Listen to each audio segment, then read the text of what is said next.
আজকের প্রোগ্রামের প্রথমেই আমরা দোয়া করে নেই রব্বে করিমের কাছে আল্লাহ আজ্জা ওয়া জাল্লা যেন আমাদেরকে রমাদান পর্যন্ত পৌঁছিয়ে দেন এবং রমাদানের এই বরকত, এই রহমত, এই সবগুলো যেন আমরা অর্জন করতে পারি। আল্লাহুম্মা বাল্লিগনা রমাদান, আল্লাহুম্মা বাল্লিগনা রমাদান, এই দোয়াটা যেন আমরা বেশ বেশ করে পড়তে পারি।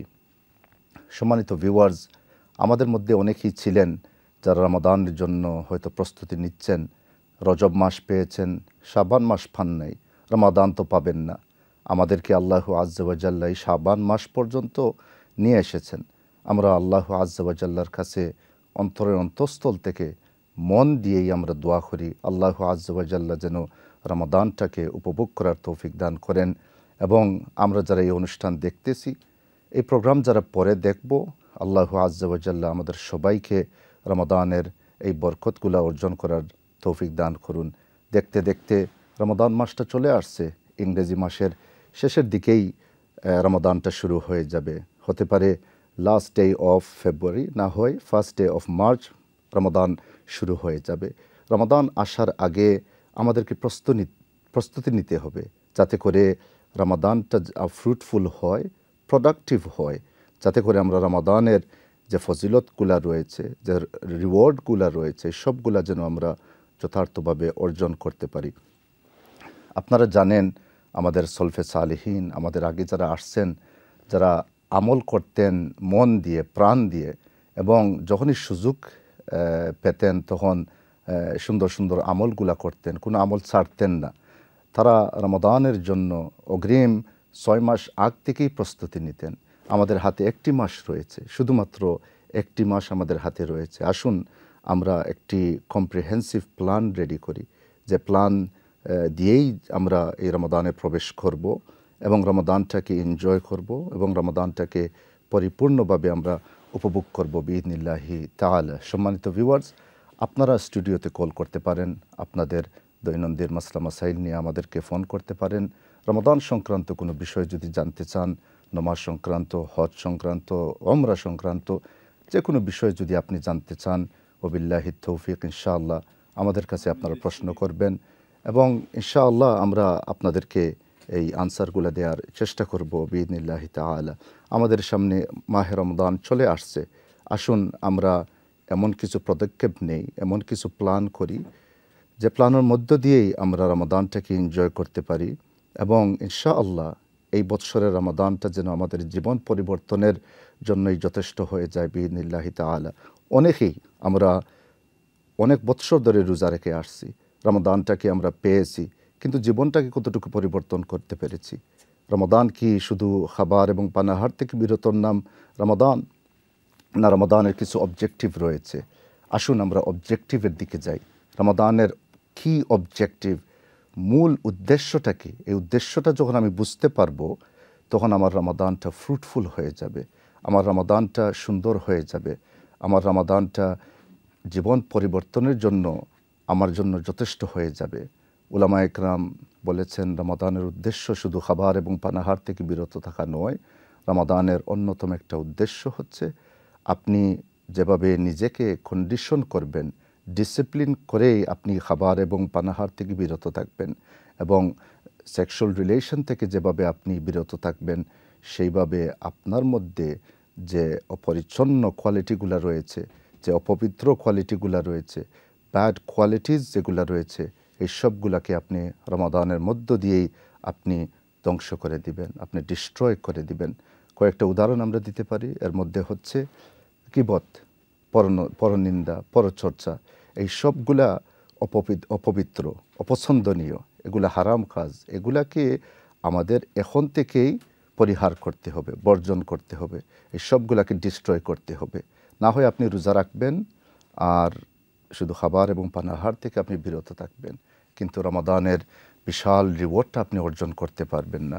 দেখেন, আপনি যখন খাবার এবং পানাহার থেকে বিরত থাকবেন, এই যে একটা কষ্ট আপনি অনুভব করলেন, এই সারাদিন কষ্ট করার পরে যখন সূর্য অস্ত হবে, অবশ্যই আপনি রিওয়ার্ডের অপেক্ষায় থাকবেন। যেভাবে একজন ব্যক্তি তিনি পুরা মাস পরিশ্রম করার পরে তিনি তার ওয়েজেস, তার স্যালারির জন্য যেভাবে তিনি অপেক্ষা করে থাকেন, আপনি সেভাবে ওয়েট করবেন, কিন্তু সূর্য অস্তর সাথে সাথে আপনাকে পেমেন্ট দেয়া হবে না।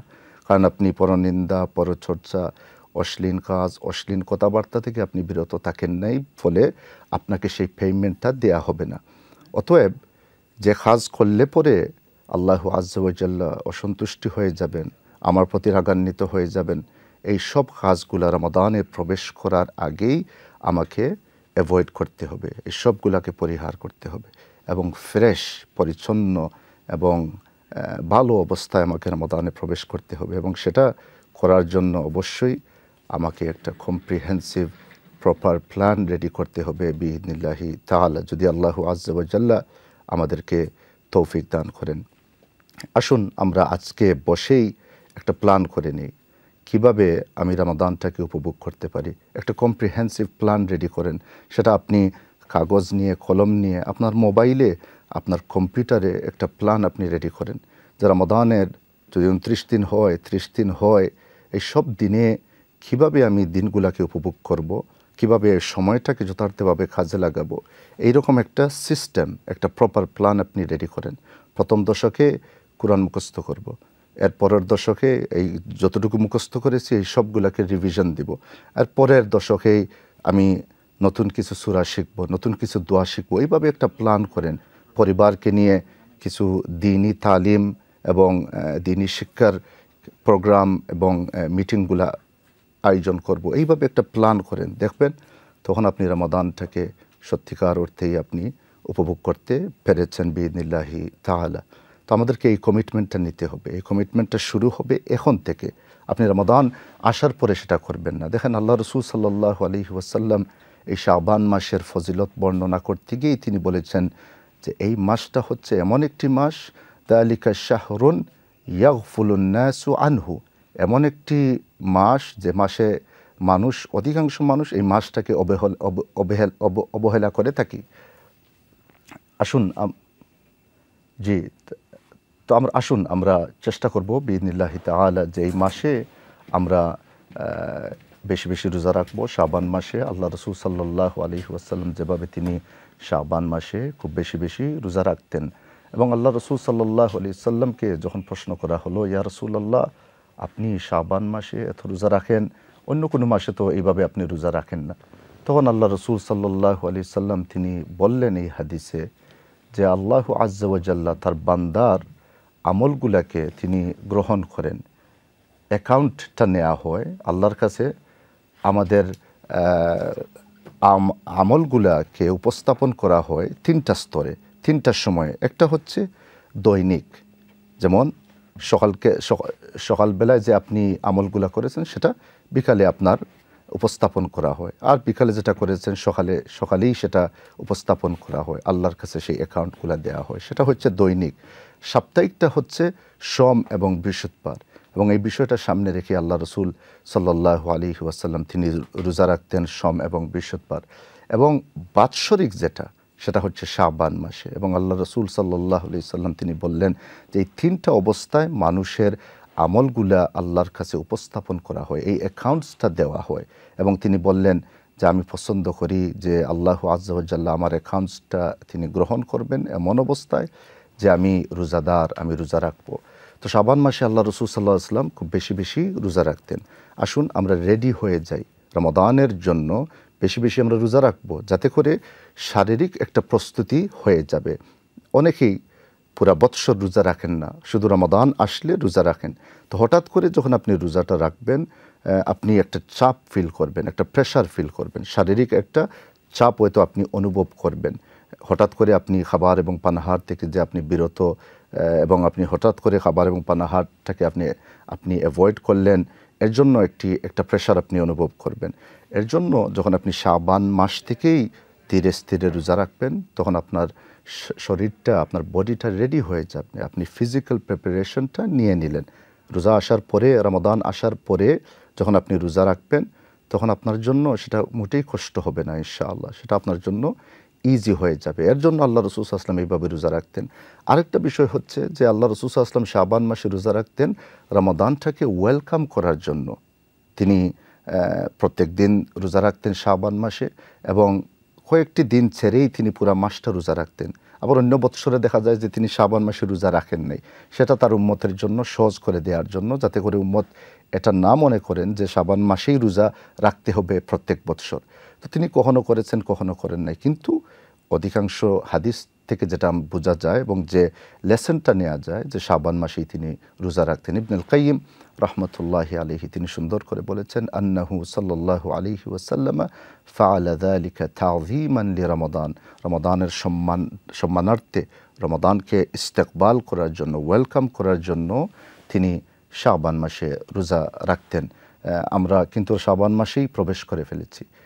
সোম এবং বৃহস্পতিবার যেন আমরা এই কমিটমেন্টটা নিতে পারি। সোম এবং বৃহস্পতিবারের বিশেষ একটা ফজিলত রয়েছে। আমরা এই 2 দিন যেন আমরা রোজা রাখতে পারি বিইذনিল্লাহি তাআলা। এবং উইকেন্ডে যারা কাজ করেন, আর কাজে মনে করেন যে আপনি হয়তো একটু ডিফিকাল্টি অনুভব করবেন, উইকডে রাখতে পারবেন না, উইকেন্ডে যদি আপনার অফ হয়, ডে অফ হয়, তাহলে উইকেন্ডে রাখেন। বাচ্চাদেরকেও এনকারেজ করেন যাতে করে আমরা অ্যাজ এ ফ্যামিলি সম্মিলিতভাবে মানে একটা পদক্ষেপ নিতে পারি, as a unity, as a family, যে আমরা রমাদানের প্রস্তুতি নিব বিইذনিল্লাহি তাআলা। আল্লাহু আজ্জা ওয়া জাল্লা আমাদের সবাইকে তৌফিক দান করুন বিইذনিল্লাহি তাআলা।